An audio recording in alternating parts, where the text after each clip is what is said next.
Юхарда гайдын гаганы дуула. Юдэ 나라니 민다 사랑해마이 유래세니 희망과 Хоёрдугаар бүлэг Монгол дахь улс төрийн хэлмэгдүүлэлт эхэн үе. Хэлмэгдэл ба цагаатгал түүх ба баримт номын хэсгээс та бүхэн хүлээн аван сонсож байна. Хоёрдугаар бүлгийн 1 дахь хэсэг Монгол дахь улс төрийн хэлмэгдүүлэлт эхэн үе. Монгол ардын намын дарга эс данзан тэргүүтээ ардын засгийн газрын төлөөлөгчид Зөвлөлт Орос улстай хэлцээ хийж гэрээ байгуулахаар Москваг зорьсон хойгоор нэг хэрэгдэгдсэн байдаг. 10 дугаар сарын 20-ны үүр шөнөөр цэргийн зөвлөлийн тэргүүлэгч Ренчиногийн тушаалаар Улаан цэргийн тагнуулын газар хотын комендантаас Улаан цэргийн 308 дугаар хороо 100 цагта Монголын Улс залуучуудын эвлэлийн дайралтын бүлгийнхний идэвхтэй оролцоотойгоор Төвдийн хороонд оршин суух Төвд улсын харьяад саж лам жамин данзанд гэртээ эхнэрийн хамт унтж байхад нь дайран орж баривчилсан байдаг. За ингээд түүний сүлбэтэн гэдэг галсан дамб зэрэг хэсэг төвдүүд Монгол хятад нийсэн 50-д хүнийг баривчилсан. За хэргийг мөрдөн шалгахаар 1921 оны 11-р сарын 24-нд бүх цэргийн зөвлөлийн 13 тоо тушаалаар байлдааны үеийн хэрэг шийдэх газар гихчийг байгуулан дараагаар нь нэг морин бригадын сургагч Вакунаев буюу Хартик Кануковыг томилсон байдаг. За энэ хэргийг саж ламын гих боловч тэр цагт бас төвдүүдийн хэрэг гэж нэрлэж байсан. Ингээд хавтас хэргийн дээд өнцөгт Оросоор Дело Тибетов гэж бичигдснээр энэ хэрэг гихчийг Оросоо зохиосон гэдэг нь бол батлагддаг. За тэдэнд ардын засгийн газрыг устгаж богдын хэмжээгүй эрхийг сэргээн босгохоор санаархсан гэсэн ял тулгсан байна лээ. Гэтэл энэ баригдсан бүх төвдүүд гудамжинд энгийн явж байтал буюу унтж байхад Орос цэргүүд барьж авсан. Ардын засгийн эсрэг ямар ч санаас хидээгүй гэсэн бүгд ийм өчиг мэдүүлгийг тус тустай гаргасан байдаг. За энэ бүхнээс харахад бол саж ламын хэрэг гэх чинь зохиомл агаад тэд энэ хэргийг Ухта Монгол төвд хоёр улсын хооронд тогтсон хэлхээ холбоог таслан зогсоох, Монгол улсыг өөрсдөөсөө өөр гадагш харьцах замыг бүрэн хаахад чиглүүлэн зохиосон юм байлээ.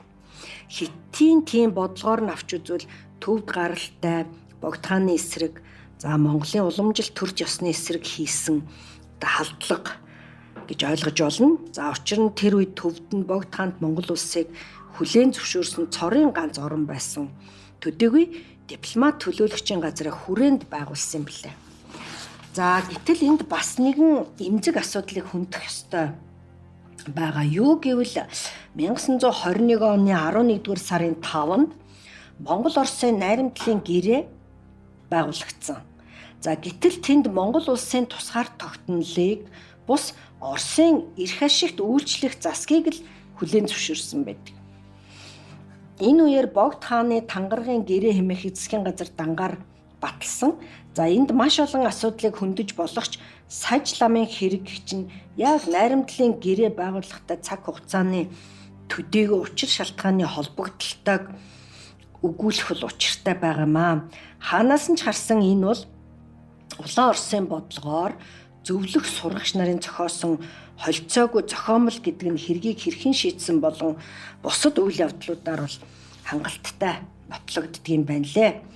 За тэр үед твдүүд зэвсэг цуглуулах сонирхолтой байсан бөгөөд энэ нь нутаг буцахтаа авч явж хятадын эсрэг байлдаж эх орноо чөлөөлөхөд ашиглах зорилготой байснаас биш Монголын засаг төрийн эсрэг зэвсэгт бослого гаргах зорилго бол байсангүй.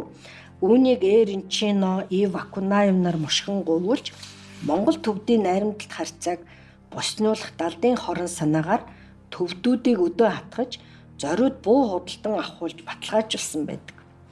За Далай ламын сангийн тухайд бол ингээ 1904 онд англичуудын товтлогооноос дайжин их хүрээнд ирж хэсэг суурсан 13 дугаар Далай лам Төвдөн жамц сүсгтнүүдийн өргөсөн өргөл барьцан дээр тулгуурлан Далай ламын жас хэмээх сан буюу өөрийн төлөөлөгчийн газраа Монголд нээсэн билээ. Ингээд Далай ламыг дагаж ирсэн төвдүүд хүрээнд сууршиж тэр нь Төвдийн хороо гэж ингээд хожим нэрлэгдсэн байнамаа. За Сажлам Жамин Данзангийн тухайд ярих юм бол баривчлагдах үедээ Далай ламын сангийн даамлын алба эрхэлсэн хүн байсан.